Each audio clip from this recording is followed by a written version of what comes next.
Olá, boa tarde, iniciando mais um Painel Regional, o seu tradicional programa de debates, sempre aqui ao vivo, às 13 horas e 30 minutos, de segunda a sexta-feira na Santa Cecília TV.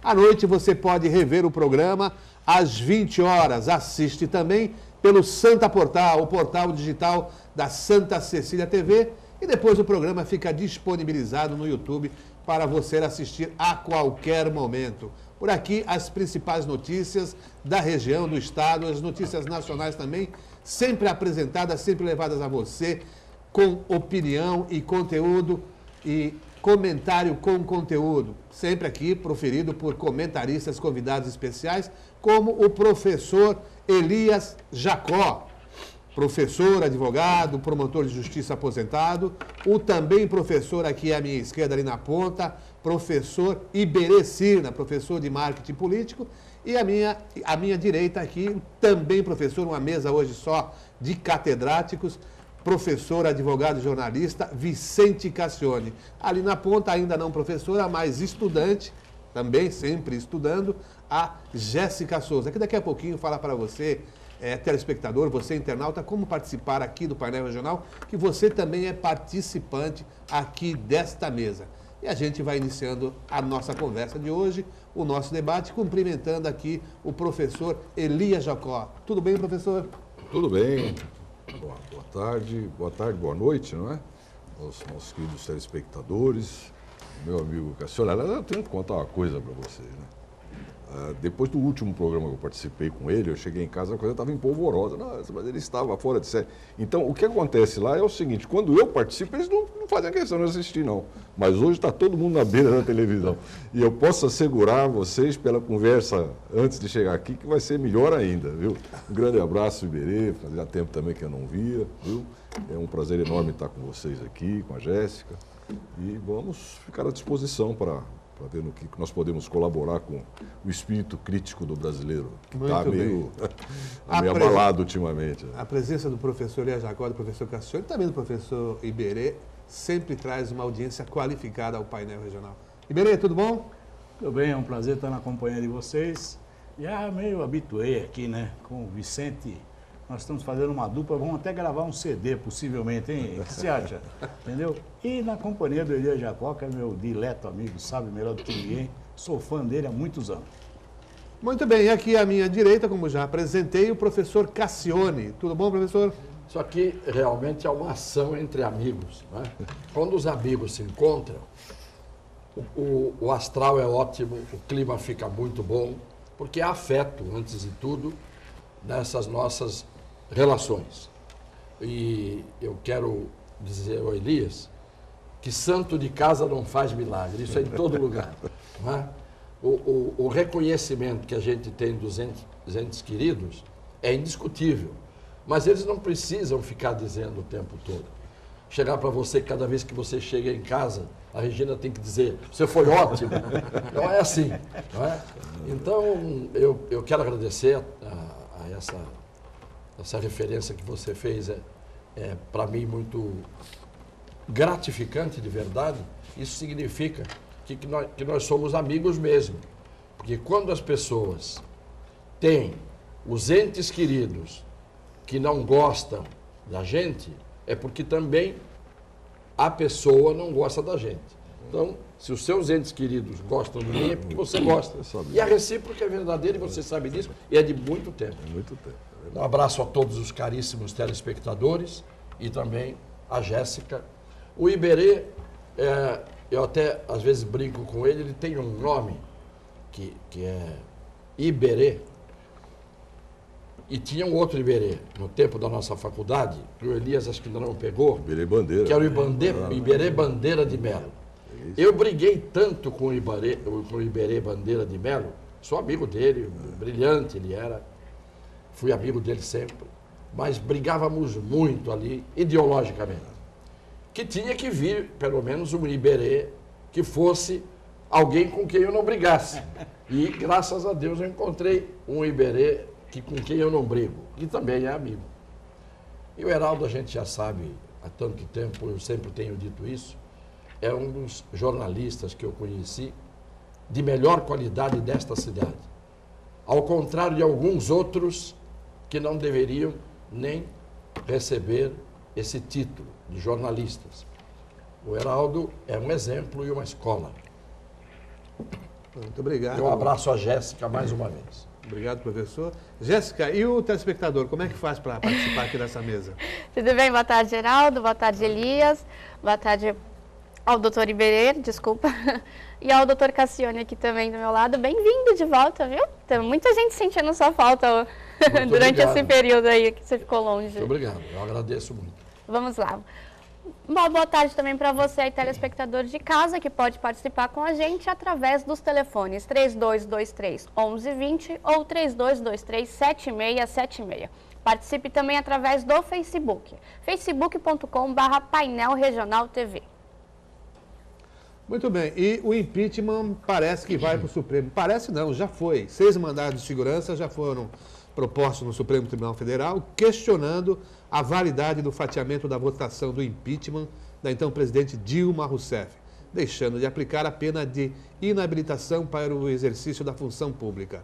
A pena está prevista no parágrafo único do artigo 52 da Constituição Federal e aliados do presidente Michel Temer também ensaiam levar pedido idêntico ao Supremo. São eles integrantes do DEM, do PPS, parte do PMDB. O Supremo, professor Elias, pode julgar o julgamento da Dilma?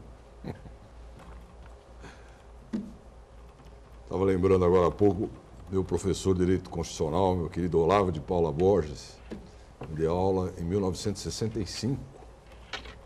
E já revelei há quanto tempo, não é? Nasci no 2º ano de Direito. Você estava no 2º ano, eu já estava me formando. No quarto para o 5º ano. 5º ano? Já no 5º.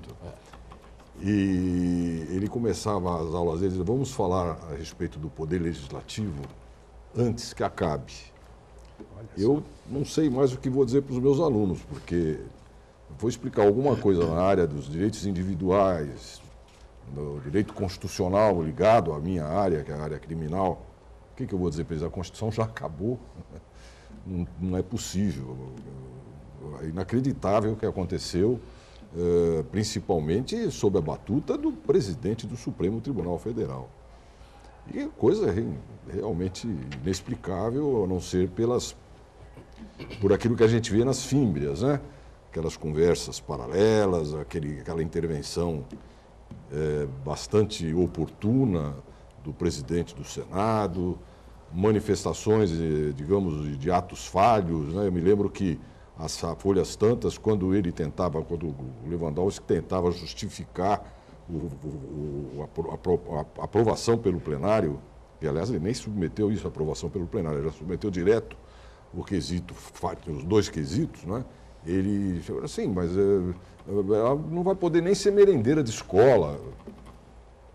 Pode ser merendeira, assim, né? Não há nada que impeça um político afastado de ser convidado, de ser contratado, principalmente pelos seus chefes, pelos seus antigos partidários políticos, a trabalhar numa empresa particular, ganhar muito mais do que ganha, pelo menos em condições normais, o próprio presidente da República. Quer dizer, isso revela já que havia, desde o começo, uma certa tendência para aliviar. Como não havia como, né? Impedir o impedimento, então se resolveu aí por uma solução alternativa que realmente é absolutamente imprestável.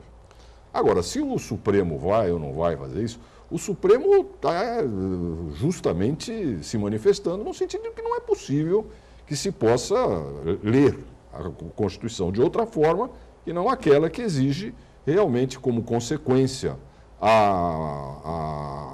ao impedimento, a inabilitação para a função pública. Não há como. Essa é a pena, é a sanção prevista no artigo 52. Quer dizer, não há dúvida. Eles não podem dizer coisa diversa, né? Até porque eu não creio que tenham assim, o mesmo corte doutrinário e ideológico do Lewandowski, não é? Agora, se eles vão mexer nisso, já é um outro problema.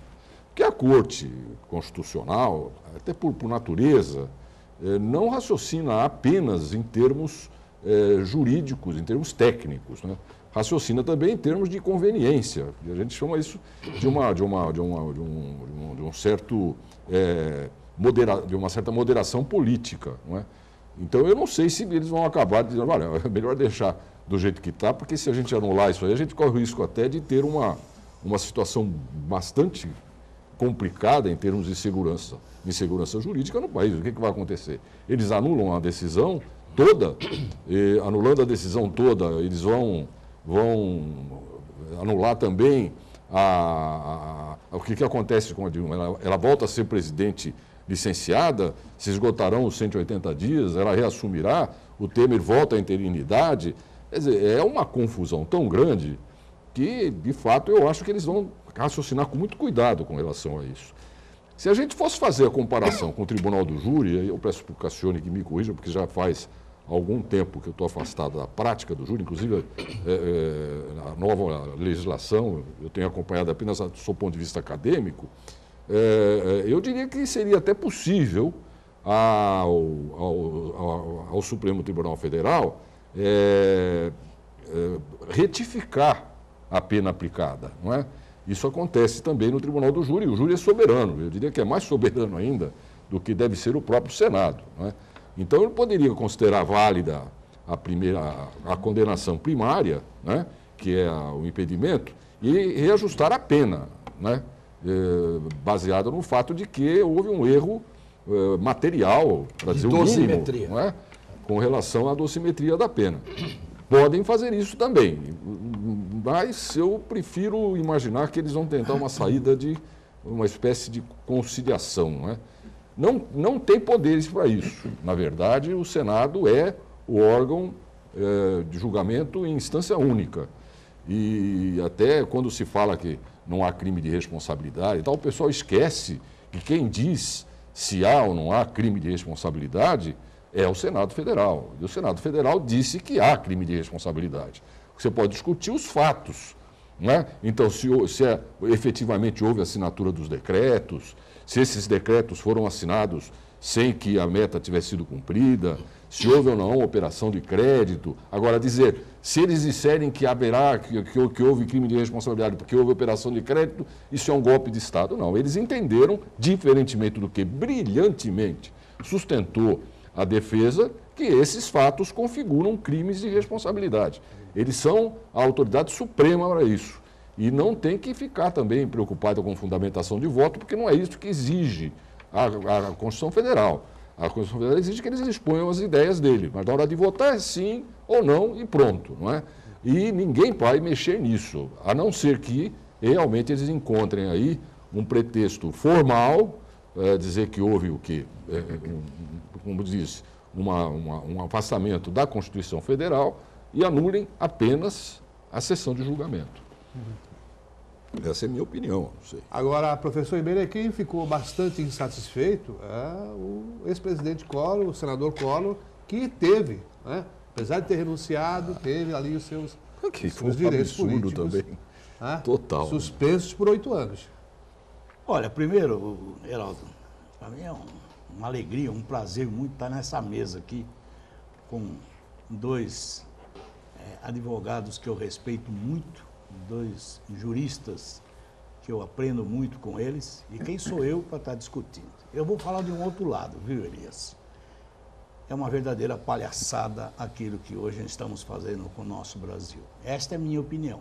Eu não entro no mérito disso, e você muito bem colocou que o Supremo, que é aquele guardião da Constituição, ele vai entender, ele não se mete, o Renan manda, o Temer... Gente, onde nós estamos? Eu só quero fazer uma retificação. Não. De fato, o Supremo tem, por natureza, o poder moderador, mas com relação a guardião da Constituição, ele não pode tergiversar, não. Sem dúvida. Se for colocar assim, eles têm que anular mesmo. Muito não tem bem. Jeito. Pode não anular todo, mas tem que anular. Exatamente isso que eu imagino. Eu, que sou leigo, imagino aí eu que é a responsabilidade deles. Com você. Até porque a Constituição não é apenas para os juristas, não é para os cidadãos brasileiros. Então, aí assim, só que agora nós já estamos considerando ser, e o Elias, com muita educação, está dizendo, né, que se eles, veja bem, ora veja, esta é a realidade do Brasil. é um tal de hora veja, é um tal de interpretar a conveniência da lei para alguns casos que estão estarrecendo o Brasil. Nós estamos vendo aí pareceres de ministros do Supremo que, de repente, até no ginásio não existe, mas no fundamental ele fica de cabeça, de cabelo em pé. Então, essa é a brincadeira do Brasil. Estão um pouco se lixando para o Brasil, estão um pouco se lixando para o eleitor, estão um pouco se lixando para a crise, estão um pouco se lixando para 12 milhões de desempregados. Eles não querem saber. Nós vamos fazer o quê? Uma encenação, porque me perdoem, aquilo foi uma encenação. O presidente do Senado, que tem uma ficha corrida limpíssima, que dá orgulho a qualquer um, gente. Pelo amor de Deus, é um homem daquele que ele vai levantar a Constituição dizendo que está lá, e disse isso para o presidente do Supremo. E o presidente do Supremo disse, senhor, acho que ele, será que ele não leu? Ou será que ele já tinha antes? Esta é a brincadeira. Nós estamos sendo o quê? Os palhaços. Pagamos, mantemos toda aquela alegria, aquela nababesca, aquela coisa maravilhosa, eles fazem o que querem, aí agora ela pode ler a Constituição como quer, a bel prazer de negociatas políticas. Olhem os 19 que viraram o voto. Olhem, todos eles de uma ficha corrida, como diz o Cassione, a capivara, né? Que como você puxa. Olhem lá, 19 que viraram o voto, todos eles estão pendurados, gente, para ir para Lava Jato. Isso é uma brincadeira. Juridicamente eu vou aprender com os dois aqui. Agora, como brasileiro, eu me envergonho disso. Como brasileiro, me irrita. Isto é uma palhaçada. Só. Muito bem. Professor Cassione, o ministro Lewandowski, que veio aí do movimento sindical da região do ABC, e antes mesmo da recepção lá do pedido de impeachment, ele já havia manifestado em conferência, em Guarulhos, salvo engano, que essa história de impeachment era melhor deixar, faltava agora poucos anos para o término do mandato e era bom que não se mexesse nisso, porque o país não aguentaria. Eu vou, infelizmente ou felizmente, com a minha maneira de ser, dizer claramente, antes de tudo, o seguinte. Começo fazendo uma espécie assim de ironia. Lewandowski, atualmente, o único bom que eu conheço é o Lewandowski polonês, que joga no Bayern de Munique. Esse Lewandowski que a gente respeita. O atual presidente do Supremo Tribunal Federal, e eu não vou entrar aqui em detalhes, ele é, no mínimo, desonesto do ponto de vista intelectual, mas o desonesto do ponto de vista intelectual, normalmente, é desonesto no geral. E por que eu estou dizendo que ele é desonesto? Na minha opinião, a Dilma tinha que sofrer o impeachment e tinha levado o Brasil, não só ela, a uma situação muito pior do que todos os estágios de prioridade que nós vivemos. Mas isso é outra história. Eu não estou discutindo esse aspecto. Vou discutir aqui apenas... Aliás, não vou discutir. Não tenho a presunção de ensinar, embora, como Elias, nós sejamos professores de direito penal durante quase toda uma vida. O julgamento foi, no mínimo, um acordão feito antes de ele acontecer. Foi um acordo ao qual se submeteu o ex-presidente do Supremo Tribunal Federal, quer dizer, o presidente, vai ser ex logo, porque vem a Carmen Lúcia, ao qual se submeteu esta figura grotesca, que é o presidente do Supremo Tribunal Federal. Eu sou advogado e nunca tive nenhum receio de qualificar determinados ministros da maneira como eles são. O que diz a Constituição? A Constituição diz o seguinte, no artigo 52, parágrafo único, perde o cargo, presidente que está submetido ao julgamento, se houver o impeachment reconhecido, perde o cargo com inabilitação para o exercício de função pública. Não se trata de pena acessória. A pena é única. É uma única sanção. Impeachment perde o cargo e fica inabilitada. São as duas coisas.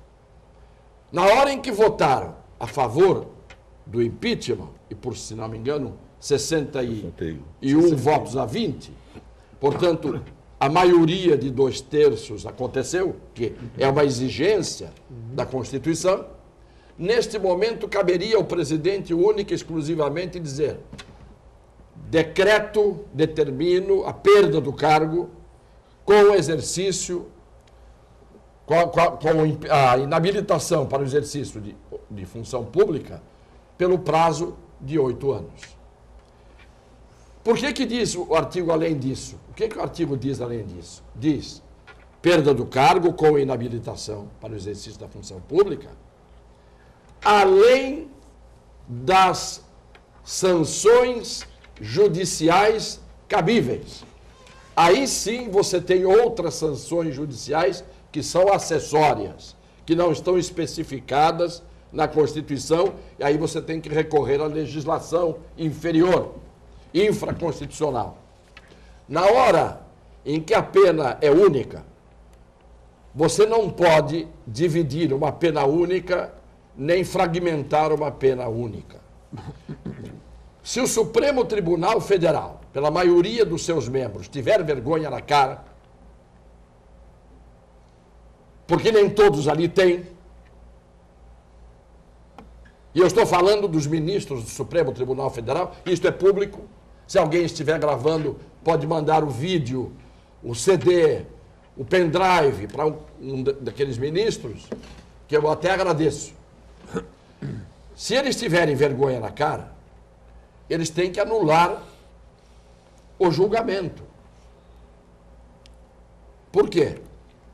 Porque na hora em que você tem um erro de aplicação da pena, por uma votação errônea, que submete o plenário a 2 tipos de decisão, quando só poderia haver uma decisão, e aí a aplicação da pena é proferida pelo presidente do Supremo, na hora em que ele divide em 2, como é que dá essa diferença que deu?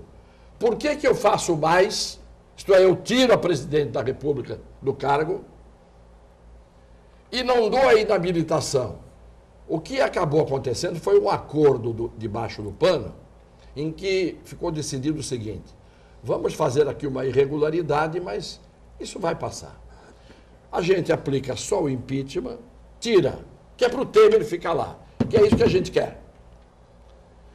E, como um prêmio de consolação, e a pena vira prêmio, e eu nunca vi uma pena virar prêmio, como prêmio de consolação, a gente deixa a dona Dilma Rousseff em condições de poder ser candidata daqui a pouco para numa outra eleição, para exercício de um cargo qualquer, num estado, de secretária de governo. Merendeira, né?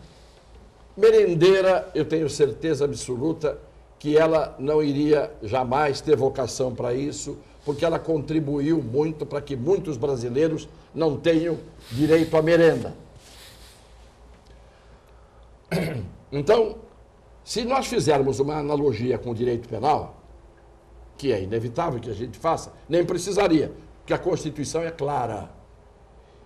E in claris non fit interpretatio, isto é, não se interpreta o que é claro, o que é óbvio, a gente só interpreta o que é confuso. Então a Constituição diz claramente qual é a pena e o juiz cortou a pena no meio. Bom, mas vamos ao direito penal. Se um funcionário público comete um crime de corrupção ativa, ele é condenado à pena privativa de liberdade e há uma pena acessória, que é a perda do direito de exercício de função pública. Então, não é só a pena privativa de liberdade que se vai aplicar ao funcionário público que praticou um crime de corrupção ativa.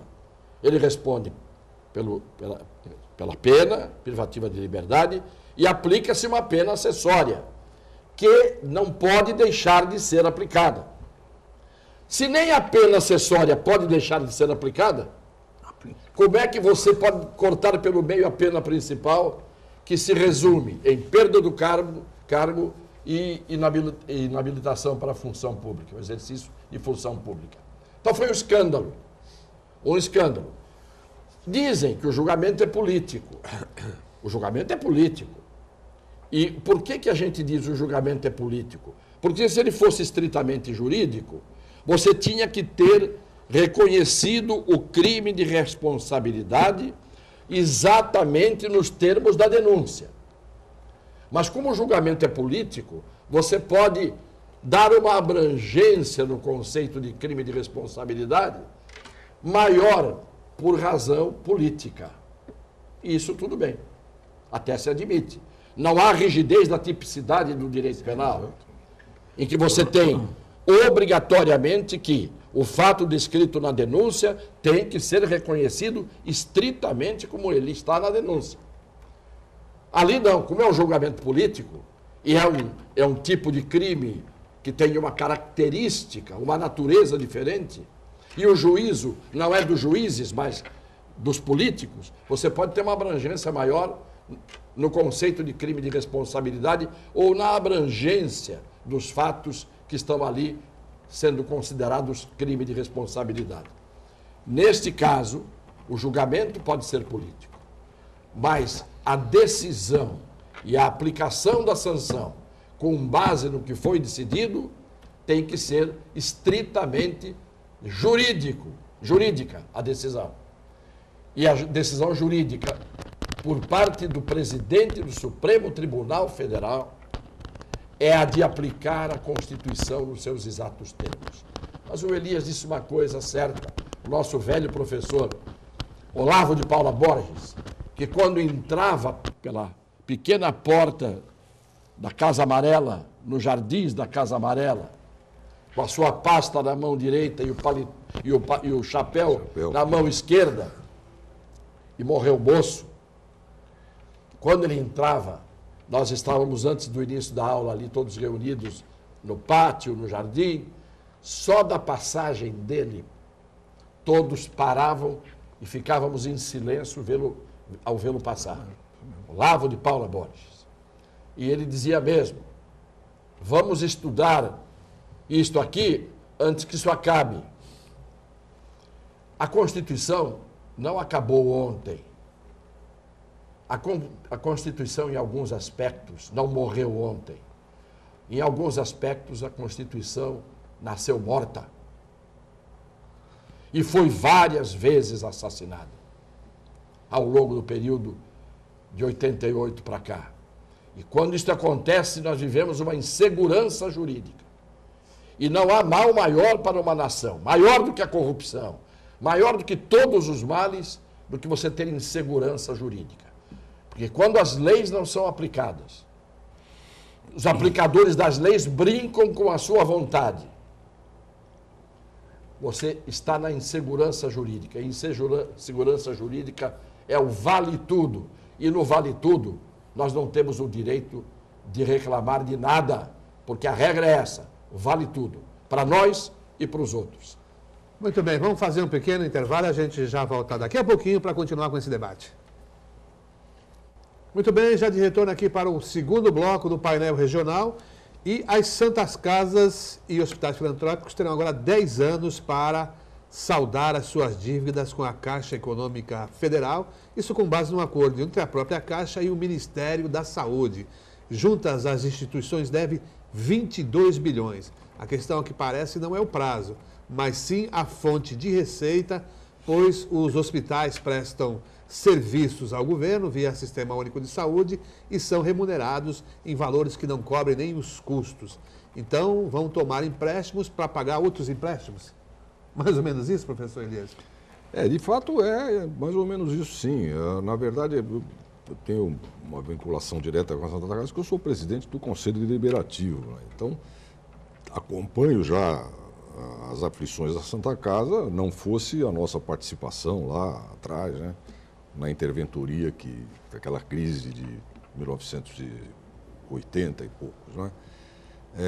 E, de fato, o que acontece é que realmente houve uma distorção na prestação de serviços hospitalares a partir do momento em que a fonte de renda diretamente decorrente da prestação de serviços, que é a prestação de serviços hospitalares por parte da Santa Casa, passou a ser praticamente em 100% remunerada, entre aspas, pelo INSS, pelos institutos de previdência, que pagam um quinto, talvez, ou não 10% daquilo que efetivamente deveriam pagar.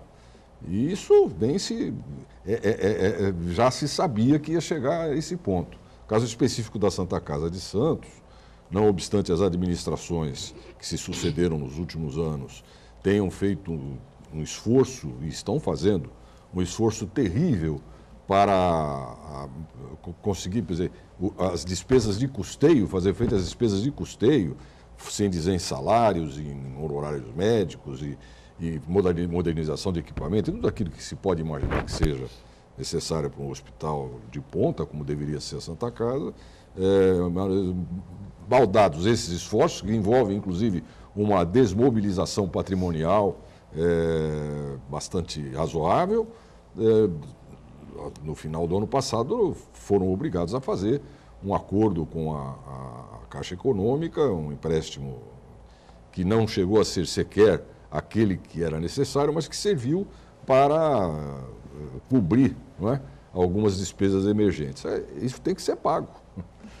Isso tem que ser pago. O governo não abre mão de receber aquilo que lhe é devido, não é? A Santa Casa de Santos atualmente está realmente buscando recursos para isso.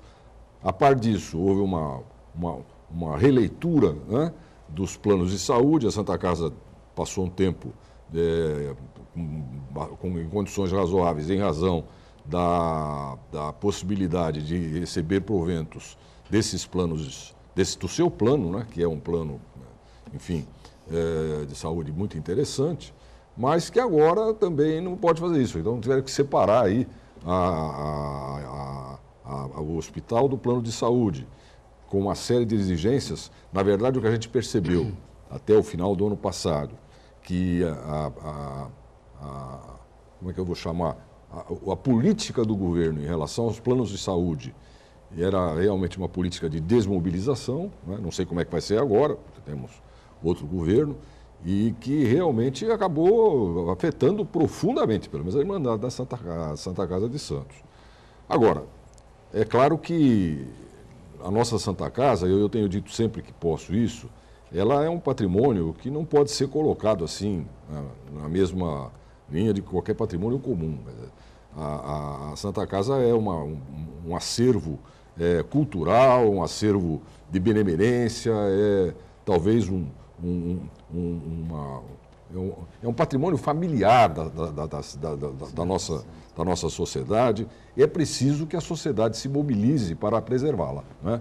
É a primeira Santa Casa do Brasil, o atendimento sempre foi de portas abertas, não é?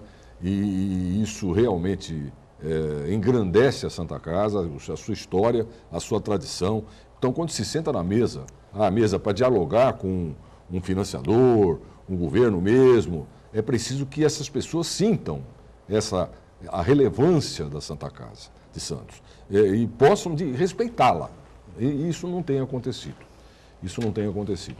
Os administradores da Santa Casa, não poucas vezes, são hostilizados, dão chá de cadeira nas portas dos seus gabinetes, como se eles fossem realmente inimigos da forma pela qual a Santa Casa trabalha. Eu acho realmente que isso exige uma mobilização da sociedade. Não sei se sensibilizaria, né, ao ponto de chegar a resolver os problemas financeiros, mas certamente ajudaria a partilhar esses problemas com a sociedade a qual ela serve há tantos anos, desde os primeiros séculos, não é, da nossa existência, com tanto carinho, com tanta dedicação. A nossa realidade é a seguinte. Imaginemos que hoje não houvesse em Santos, de hoje para amanhã, nem a Santa Casa, nem a Beneficência Portuguesa. O que aconteceria para esta região, não é Santos, para esta região do litoral, com seus municípios, se hoje nós tivéssemos a inexistência da Santa Casa, de hoje para amanhã, e da Beneficência Portuguesa? Onde está a estrutura hospitalar pública que pudesse absorver os que necessitam de assistência médica hospitalar? Não teríamos. Pois bem, o que eles estão fazendo dobrando o prazo para esse pagamento? Estão fazendo o seguinte: você está prestando um serviço público, está atendendo doentes que o Estado teria que atender. Agora, eu te pago 2 para você atender e eu sei que você gasta 10. Então, se eu te pago 2 e você gasta 10, eu sei que você tem um prejuízo de 8 todo mês.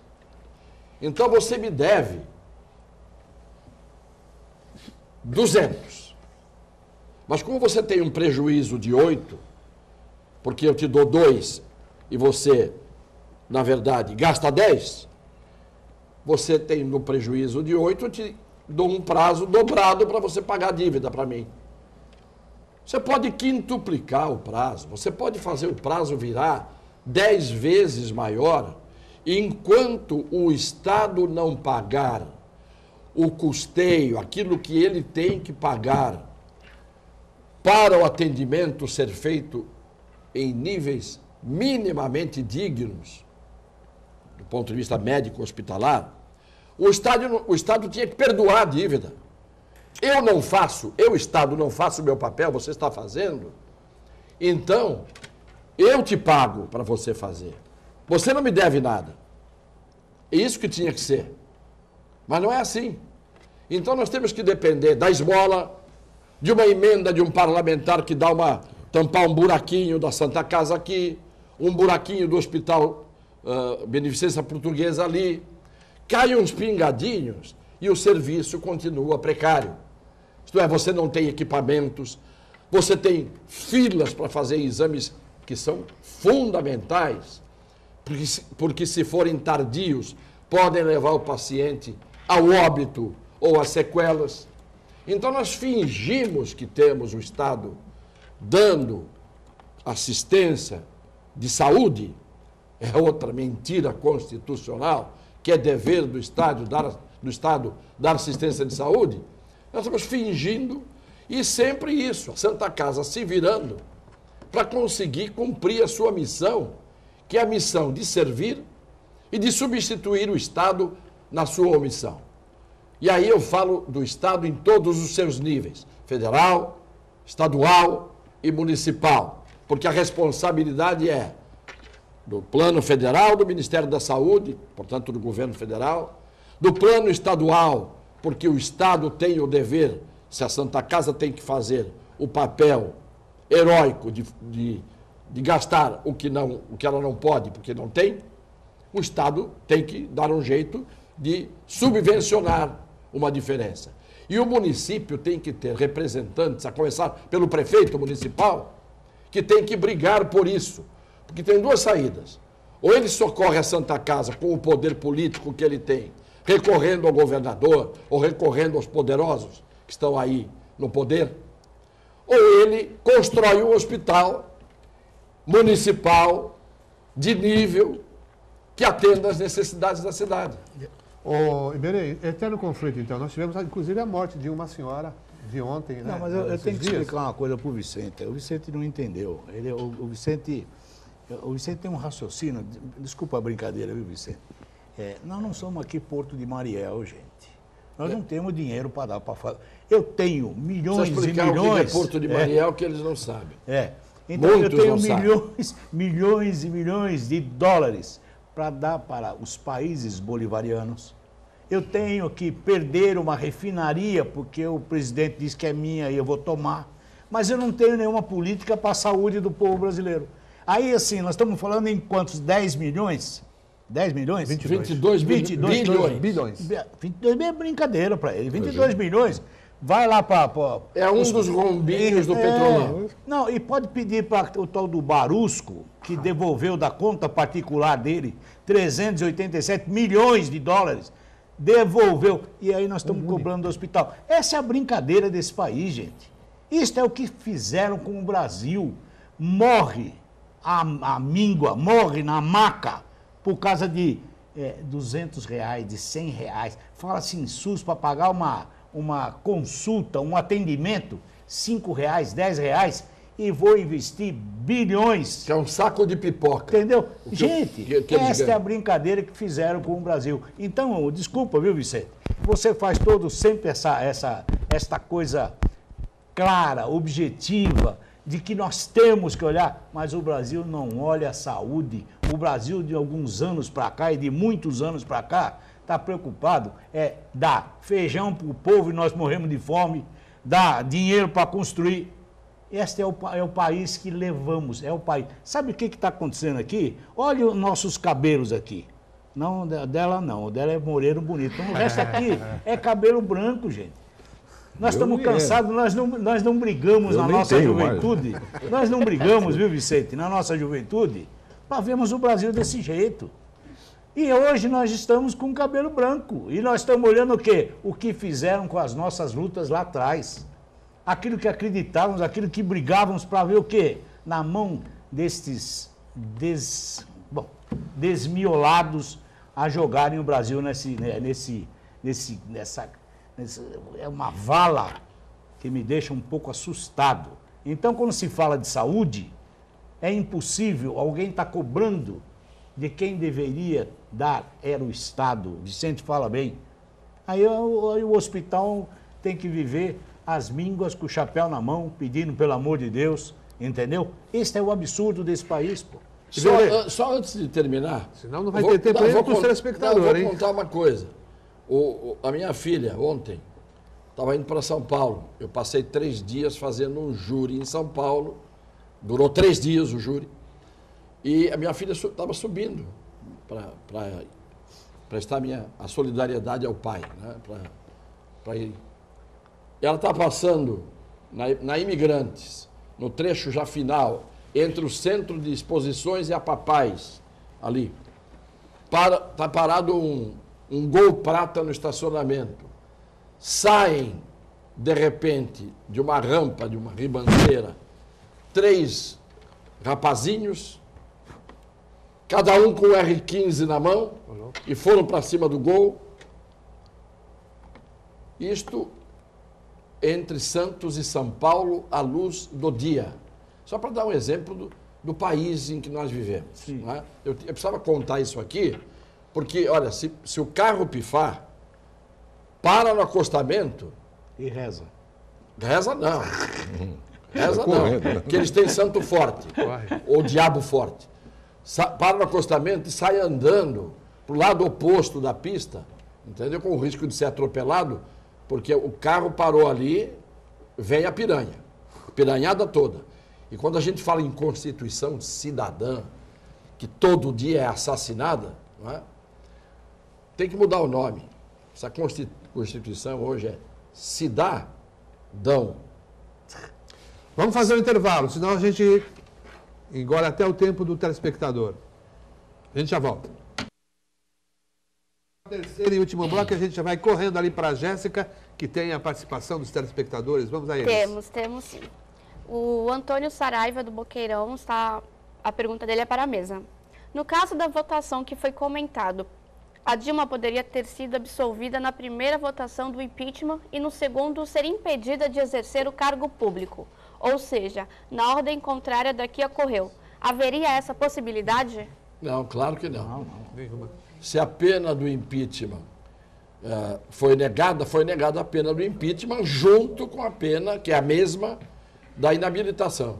Então, o inverso não poderia acontecer. Se negasse o impeachment, ela voltaria para o cargo.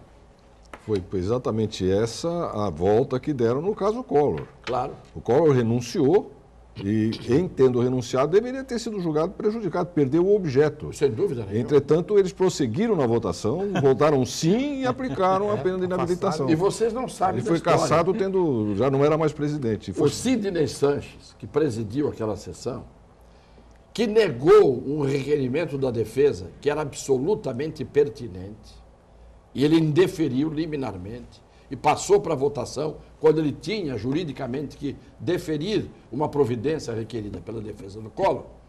Sabe por que ele estava com pressa?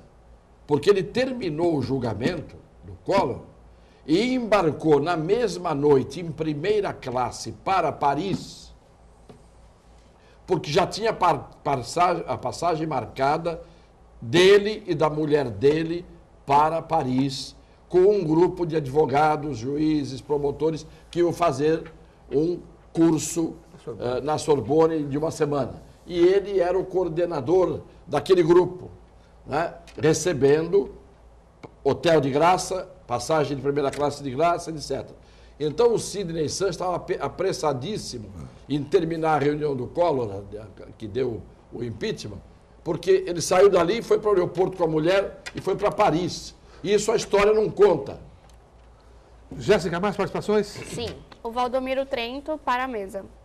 O Congresso Nacional está há mais de 20 anos e não representa interesses da nação. Hoje temos mais de 38 partidos políticos e em 1997 foi aprovada a reeleição. Isto era para atender os interesses da nação ou de velhos privilégios? Iberê? De velhos e de novos. De velhos privilégios. Nunca, olha, há muitos anos, põe para trás aí, viu? Pode pôr ali, Getúlio. Daqui para trás, nunca este Congresso, que eu me lembre, tenha discutido alguma coisa de interesse do povo brasileiro. Aquilo é um fisiologismo direto, seja o governo que for, é reeleição, está aqui, o Vicente estava lá, né? O Vicente acompanhou bem isso, é a reeleição. Votei contra. Entendeu? Mas tem lá. Eu não renunciei à liderança da bancada naquele dia, Isso. porque a bancada virou casaca em 48 horas. Virou a casaca. Todo mundo contra, de repente, por um milagre, todo mundo mudou de ideia. Mas quando virou a casaca, não caiu o presente não, né? Hã? Não caiu o presente no chão quando virou a casaca. Não, o presente não. Caiu um cheque de 80 mil dólares, sei. feito pela CNT, Confederação Nacional de Transportes, um deputado me mostrou que tinha recebido. Mas é isso que a gente tem que dizer para o nosso telespectador. Esta discussão no Congresso Nacional, eu estou para ver uma ainda, que faz este é o objetivo de realmente resolver algum problema da população brasileira. Um país que começa, Iberê, com capitanias hereditárias. Que projeção você faz para o futuro num país que começa com capitanias hereditárias? Nós sabemos bem qual é a história do nosso país. Nós aprendemos isso na escola. Tivemos a sorte de ter escola e de ter aprendido a história. Parte dela, porque uma parte da história, evidentemente, não está escrita. Porque ela é escrita sempre, a história, pelos vencedores. Não é? Então, nós sabemos como é que funciona. Por isso é que a história do Kennedy, assassinado em 1963, 63, 22 de novembro de 63. Porque a história do Kennedy não foi escrita até hoje. Não abriram o dossiê até hoje. Não se teve acesso à autópsia do Kennedy até hoje. E ficou fechado por ordem do governo americano por anos e anos e anos. Mais de meio século. Só pode abrir, se não me engano, em 2026. Sabe por quê? Porque a história, às vezes, só pode aparecer depois que morreu todo mundo que viveu aquele momento. Mas, Vicente, fazendo analogia disso, eu vou pedir para o Elias fazer a análise. Da mesma coisa que você falou do Kennedy, todos esses empréstimos feitos aos países bolivarianos têm um carimbo de confidencial. Ninguém pode, nós vamos descobrir isso aí, sabe, daqui quantos anos? Que vão poder abrir a caixa preta para falar, lembra?